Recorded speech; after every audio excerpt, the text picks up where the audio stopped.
जी, ये जो बहुत ही संवेदनशील मसला, संवेदनशील मुद्दा, और वो 19 तारीख की घड़ी निकट है। अगर हम तो हैं आज भारत में, तो 19 तारीख हम इस समय शाम हो चुकी है, लेकिन जो यूएस है, जहां से चीजें निकल निकल कर आ रही हैं, वहां अभी कुछ वक्त बाकी है।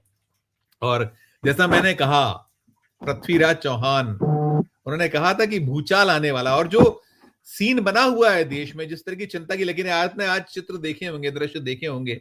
संसद का सत्र तो आज समाप्त हो गया, लेकिन जो सब कुछ चल रहा है, आरंभिक नोट ये पूरे मसले पर, देखिए मैंने कहा कि चरित्र एक ऐसा विषय है कि जहां वो उस पर आप फिसले तो फिर फिसलते चले जाते हैं, वहां बचना बड़ा कठिन होता है। आपसे शुरुआत करूंगा, प्रदीप श्रीवास्तव। अनम्यूट कीजिएगा, अनम्यूट कीजिएगा। संजय जी, आपने सब कह दिया संजय जी, लेकिन आपने इशारे में सब कहा। आपने रिवील नहीं किया कि वो आग जो वहां लगी है स्टीन के जरिए और उसके दस्तावेज के जरिए, और जो हाउस कमेटी ने वहां की अमेरिका की जो रिलीज किया है एक दिन पहले, कल या परसों, उसमें जो जो नाम आए हैं, जैसे वो आपका विकिपीडिया आया था और एक दो और कांड आए थे, तो भारत के लोगों के नाम उसमें आए थे, उछले भी, सामने भी आए, दबा दिया गया, बात अलग है। इसमें किसके किसके नाम भारत के आए, और आप कह रहे हैं कि राजनीति में तूफान आएगा। पृथ्वीराज चौहान कह रहे हैं कि 19 के बाद जो है प्रधानमंत्री बदल सकता है। तो इशारा किसकी तरफ है? क्या मैं मानूं कि ये प्रधानमंत्री की तरफ इशारा है? क्या वो भी इसके लपेटे में आ रहे हैं? क्योंकि जैसा आप कह रहे हैं, मैं भी मान रहा हूं कि संवेदनशील मामला है, और चारित्रिक हनन करना किसी का भी, चाहे वो चपरासी हो, चाहे प्रधानमंत्री हो, चाहे कोई भी हो, वो उचित नहीं है। अब किसी एक बहुत वरिष्ठ मंत्री का भी नाम आ रहा है। आज मैं देख रहा था, वीडियो देख रहा था यूट्यूब पे, तो उनके नाम की भी चर्चा है। एक वरिष्ठ मंत्री हैं, उनकी फोटो भी, तो बताया, दावा ये किया जा रहा है उनकी फोटो भी आ रही है। तो अगर ये सब है तो ये बहुत बड़ी बात है, और मुझे लगता है कि अगर ये सब सामने आ गया, यहाँ अभी किसी अखबार के छापने की हिम्मत तो है नहीं, लेकिन अगर सच है तो सामने आना चाहिए, चाहे वो कोई भी हो। लोकतांत्रिक देश है, और आपको याद होगा स्कैंडल, सेक्स स्कैंडल, अच्छे भारत में तवज्जो नहीं, पॉलिटिकल फील्ड में हम लोग तवज्जो नहीं देते हैं, मीडिया जो होती तवज्जो नहीं देते, जो टेबलेट लंदन के हैं या उनके करते हैं, उससे हम लोग नहीं करते हैं। लेकिन एक शीर्ष स्तर पर बैठा आदमी, या एक ऊंचे पद पर बैठा कोई अफसर, या कोई बहुत बड़ा उद्योगपति पैसे के जरिए एक्सप्लॉइट कर रहा है, एक्सप्लॉइटेशन मैं कहूंगा इसे। सेक्स संबंध जो है वो पर्सनल होते हैं, प्राइवेट होते हैं, उस पर मैं नहीं जाता हूँ। मैं इस मामले में लोहिया को मानता हूँ कि अगर रजामंदी से कोई संबंध है तो वो वैध होते हैं, लेकिन ये रजामंदी नहीं होता है। ये निश्चित तौर पे पैसे के जरिए, पद के जरिए जो है एक्सप्लॉइटेशन होता है। ये रैकेट है, जो सेक्स रैकेट आपने नाम लिया, वो सेक्स रैकेट है। एक अमीर ज्यादा उससे कमाई करके आइसलैंड खरीद रहा है, और अरबपति बन रहा है। वो किस जरिए से बन रहा है? जो हमारे यहाँ पिम करते हैं, मैं सीधे सीधे दलाल करते जो हैं, वो तो दलाली कर रहा था ना। जो, और दलाली किसके जरिए? जो बड़े बड़े राष्ट्राध्यक्ष हैं, जो बड़े बड़े उद्योगपति हैं, उनके जरिए कर रहा था। और वो बात बाहर आई है तो उसमें ट्रम्प भी घेरे में आ गए हैं। तो ट्रम्प तो पहले से बदनाम थे, कई महिलाओं ने आके सामने बोला है। और अपने मोनिका लेविस्की वाला केस हो चुका है। मोनिका लेविस्की वाला केस हो चुका है, अगर आप यूएस में जाइए। हाँ, मोनिका, लेकिन वो सेक्स रैकेट नहीं था, वो पर्सनल संबंध। लेकिन कुल मिलाकर देखिए, जब आप जो एक सार्वजनिक पदों पर होते हैं तो उसकी एक मर्यादा, उसकी पदों की बात कर रहा हूँ। मैं उसमें मेन जो वो था, वो ये था, व्यक्तिगत जीवन में क्या कर रहे हैं इससे कोई दिक्कत नहीं है, लेकिन आप जब ऐसे पदों पर हैं, एक राष्ट्र को आप उसका नेतृत्व कर रहे हैं, या आपके जो जुड़े हुए लोग हैं, तो संहिता तो है, बदनामी तो वो देखिए, उसमें सबसे बड़ी चीज ये थी कि आप ओवल ऑफिस में कर रहे थे, जो भी आप कर रहे थे ओवल ऑफिस में, राष्ट्रपति भवन में जो है आप ये सब हरकत कर रहे थे, ऑफिशियल टाइम पे ऑफिस में कर रहे थे। आप अपने घर जाइए, आपको आपका पर्सनल संबंध है, आप जाइए, आपको जो आपकी पत्नी जाने, आप जाने और आपकी प्रेमिका जाने, लेकिन अगर ऑफिस का आप दुरुपयोग कर रहे हैं, राष्ट्रपति ऑफिस हो चाहे मंत्री ऑफिस हो, तो ये उस मामले में वो ज्यादा फंसे हुए थे।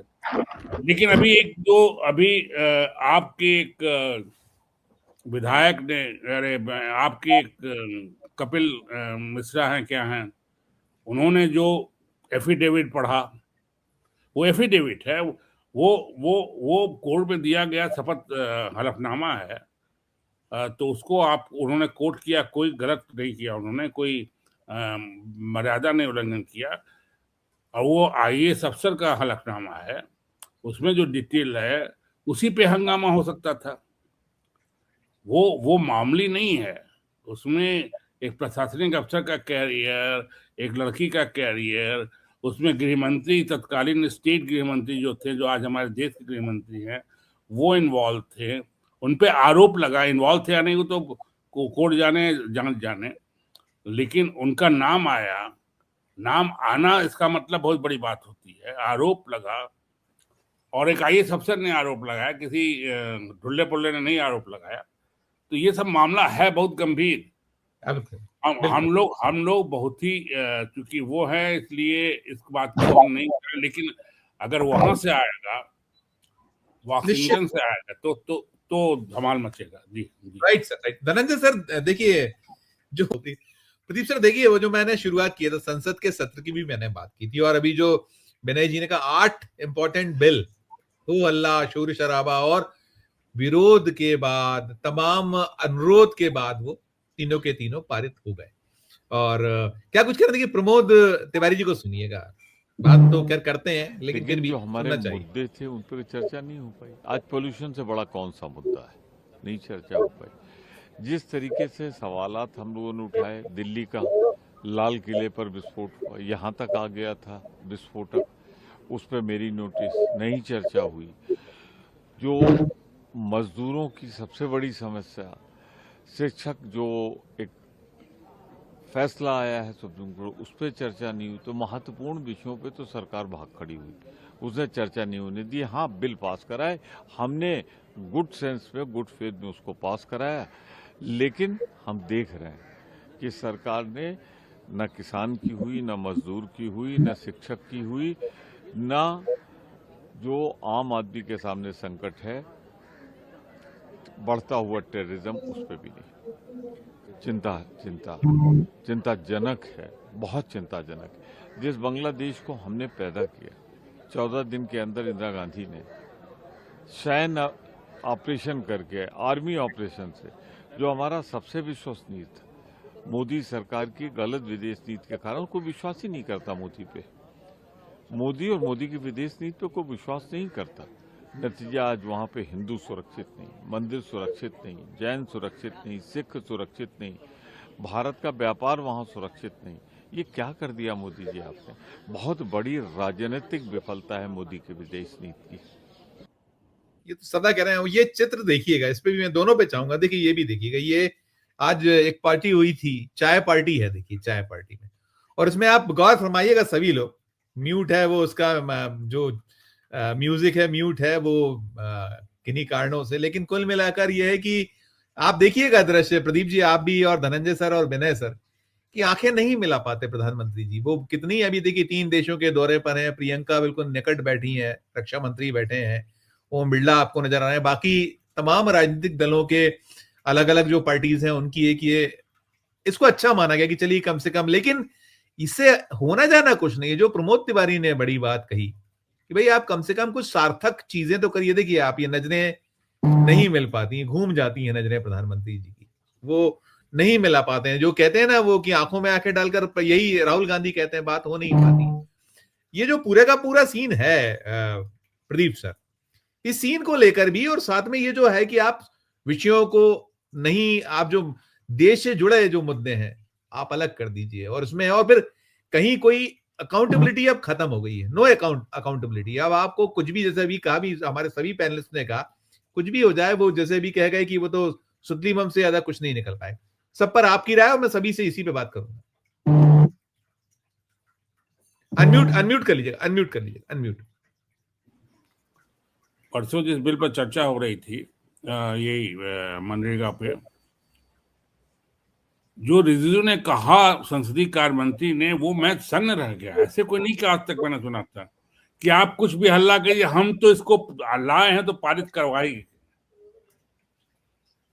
मतलब जिस तरह का है, आप कुछ भी कीजिए, पारित तो होना ही है इसको, मतलब चर्चा का कोई मतलब ही नहीं है। तो ये एसर्टेशन जो है, और ये जो वो है, ये शो करता है गवर्नमेंट के पूरे पोस्चर को। अपर हाउस में प्रदीप सर, अपर हाउस के बारे में भी आपने पढ़ा होगा, रात भर जो कुछ वहां चला इसी बिल को लेकर, सारा कुछ। हाँ, नहीं, मैं उसकी बात कर रहा हूँ कि जो वर्डिंग है, जी हाँ, वो वर्डिंग पे वर्ड्स जो थे जी हाँ, कि जी इसको तो हम तो पास कराएंगे, मतलब आप जो भी बक कर लो, यही अंदाज था। जी हाँ, और जो कहा प्रबोध जी ने, क्यों विदेश, किस फ्रंट पे हम सफल है।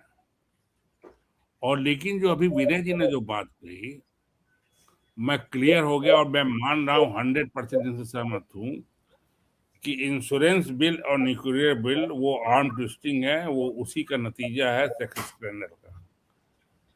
मुझे याद है इंश्योरेंस बिल 50% करने में 1 साल 2 साल हंगामा हुआ था। क्यों भी ना जी, मैं शायद सही कह रहा हूँ कि 1-2 साल हंगामा हुआ था 50%, 49% करने के लिए। इंश्योरेंस सेक्टर जो बाजार में घुसना चाहिए, क्योंकि इंडिया का इंश्योरेंस सेक्टर बहुत बड़ा है, उसमें एफडीआई, उसमें बाहर के लोग घुसना चाहते थे। तो मुझे याद है वो काफी हंगामा हुआ था, और 1 साल 1.5 साल तक यही बीजेपी विरोध कर रही थी, और 100% कर दिया गया बिना चूक चपाड़ के। न्यूक्लियर बिल पे जो जिसकी बात हो रही है, उस क्लास पे मनमोहन सिंह सरकार बिल नहीं पास करा पाया। न्यूक्लियर बिल अमेरिका जो चाहता था, वो यही चाहता था, लाइबिलिटी क्लास पे सीपीएम सीपीआई अड़ गई, 2-3 पार्टी आ गई, और यूपीए की गवर्नमेंट नहीं पास करा पाई, मनमोहन सिंह नहीं पास कर पाई, शायद उनका प्रधानमंत्री तो चला गया उसी पे। उसी को इन्होंने झटके से वो ला रहे हैं, और उससे भी खतरनाक है, उसमें प्राइवेट सेक्टर और लोगों को ला रहे हैं, और लायबिलिटी जो आएगी वो नहीं देंगे। इसमें क्लास एक ये भी है, वो जनता के टैक्स से दी जाएगी।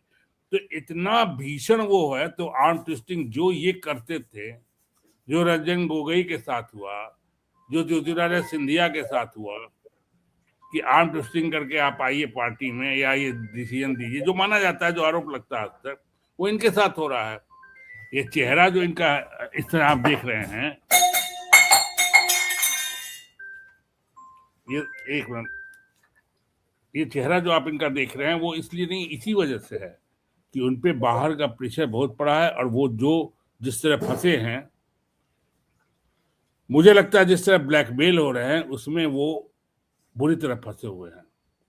और ये जो बिल क्लियर कर रहे हैं, आप सही कह रहे हैं, लोग सही कह रहे हैं कि सुतली बम साबित हो सकती है, और ये जा सकते हैं, मतलब राइट। आप करिए, बात कर लीजिए, मैं जब तक मैं धनंजय जी से, धनंजय सर क्या कहिएगा, धनंजय सर इसके साइड इफेक्ट